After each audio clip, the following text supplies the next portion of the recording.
Good morning, and thank you for joining me on the Path to Liberty. This is the Fast Friday edition of the show for December 13th, 2019. Nullification season 2020 is getting underway, and today I'm going to share with you the latest news from the states. We're covering bills to protect the Second Amendment, take on the NSA and other mass warrantless surveillance programs, end asset forfeiture. There's both a state and a federal asset forfeiture program, the Defend the Guard Act, and depending on time, maybe even a little bit more. But first of all, before getting to that, my name is Michael Boldin. We broadcast live every Monday, Wednesday, and Friday at 9:30 a.m. Pacific time from here in my home office and studio in downtown Los Angeles for the 10th Amendment Center. We have video versions plus an audio-only podcast edition. You can find all of the channels that we're on. I think there's like 8 video platforms and at least 5 podcast ones. You can find all of those platforms, all of our social media channels, the ways to subscribe, like get our newsletter, follow the show, support us through our membership program for as little as $2 a month, all of our archives, important links that I mention in each episode in the show notes. Find all of that stuff over at the show's homepage. That's over at 10thamendmentcenter.com/path to liberty. Again, 10thamendmentcenter.com/path to liberty, all spelled out.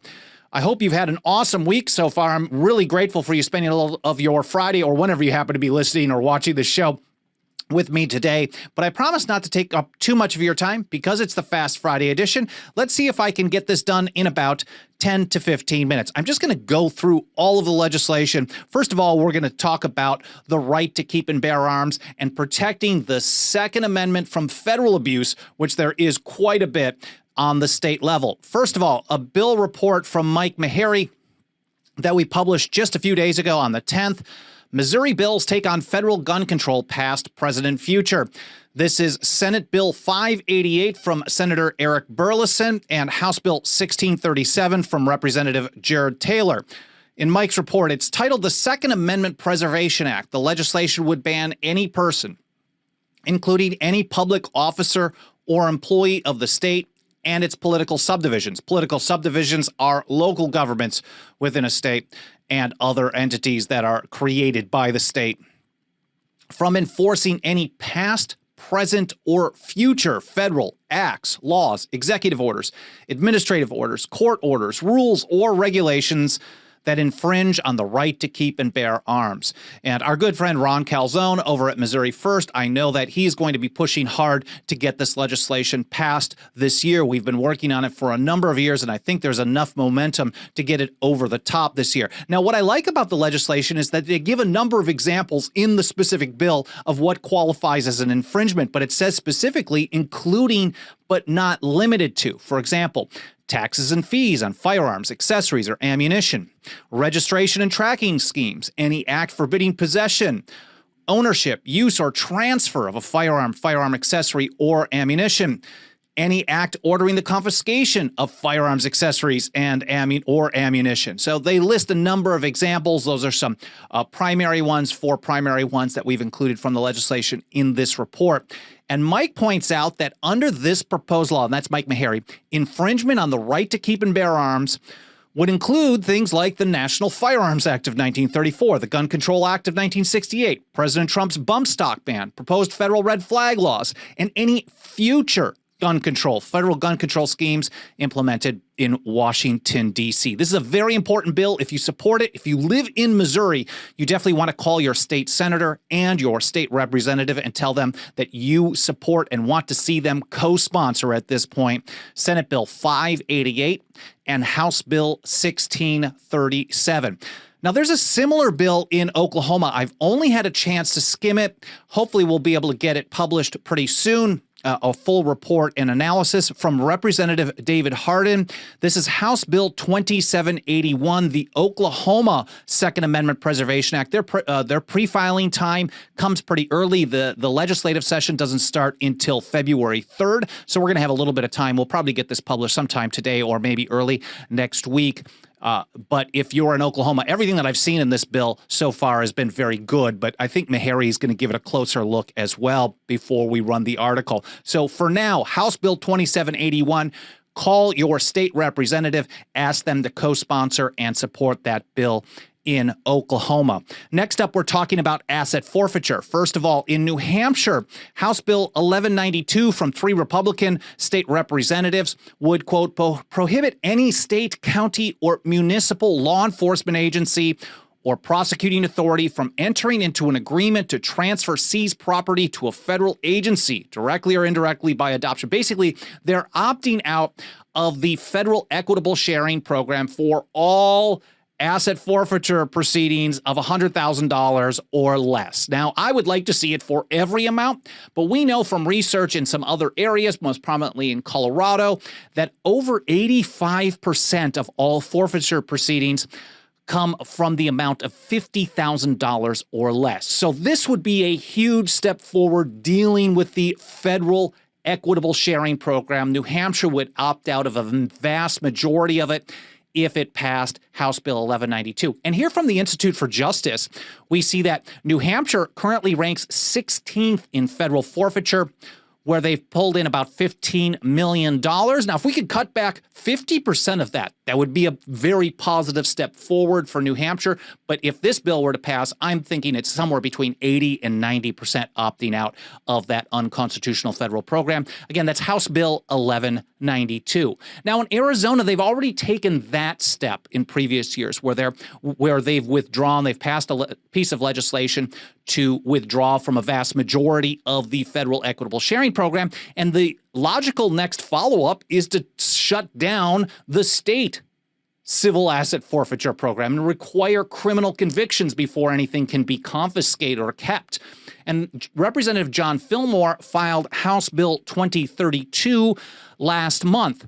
And this again from Mike Meharry, who's doing almost all the reporting on these bills these days.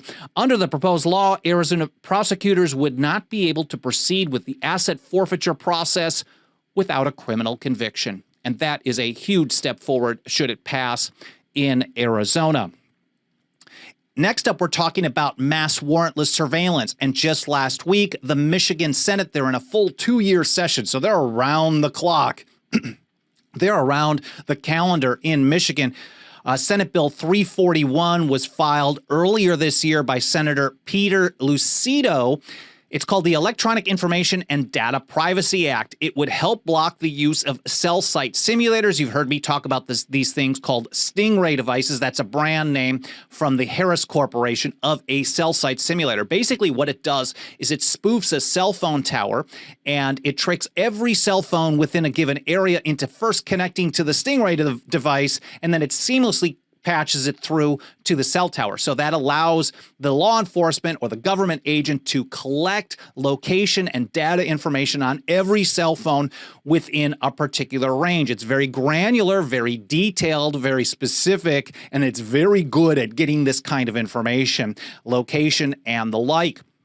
And so basically people are being surveilled for the mere crime of walking around or driving around and owning a cell phone. And that is a total violation of someone's natural right to privacy. If we're talking about the federal constitution, the Fourth Amendment, if we're talking about the state constitution, almost every state has some version of that in their own state constitution. And so this actually passed out of the state Senate, banning it in almost all situations. Again, a very positive step forward. In Michigan, it passed by a vote of 6-1 out of the Senate Public Safety Committee in October, and then last week, this month, sometime, I think it was like December 5th maybe, the full Senate passed it by a vote of 35-1. It now goes to the State House, where it has to go through a committee hearing and a process, has to pass out of that committee before the full House can concur and potentially send it to the governor. We would definitely want to see Senate Bill 341 pass in Michigan. Back in Missouri, we've got Representative Ron Hicks, who files a lot of good bills over each year. And this one, House Bill 1605, the Fourth Amendment Protection Act. I'm not sure if that's the exact title, but basically when we push this out, we're talking about protecting the Fourth Amendment on the state level, not participating in mass warrantless surveillance. And this bill would ban material support or resources, and that is specifically in the legislation. It's actually language that's been lifted from the Patriot Act, but flipped around on government.